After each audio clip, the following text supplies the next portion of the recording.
اے پیغمبر، لوگ تم سے شراب اور جوئے کا حکم دریافت کرتے ہیں، کہہ دو کہ ان میں گناہ بڑے ہیں اور لوگوں کے لیے کچھ فائدے بھی ہیں، مگر ان کے گناہ فائدوں سے کہیں زیادہ ہیں۔ اور یہ بھی تم سے پوچھتے ہیں کہ اللہ کی راہ میں کون سا مال خرچ کریں،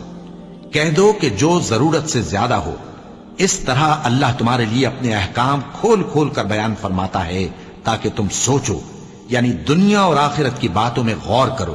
اور تم سے یتیموں کے بارے میں بھی دریافت کرتے ہیں، کہہ دو کہ ان کی حالت کی اصلاح بہت اچھا کام ہے، اور اگر تم ان سے مل جل کر رہنا یعنی خرچ اکٹھا رکھنا چاہو تو وہ تمہارے بھائی ہیں، اور اللہ خوب جانتا ہے کہ خرابی کرنے والا کون ہے اور اصلاح کرنے والا کون۔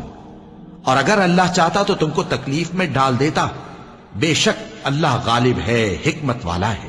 اور مومنوں، مشرک عورتوں سے جب تک وہ ایمان نہ لائیں نکاح نہ کرنا، کیونکہ مشرک عورت خواہ تم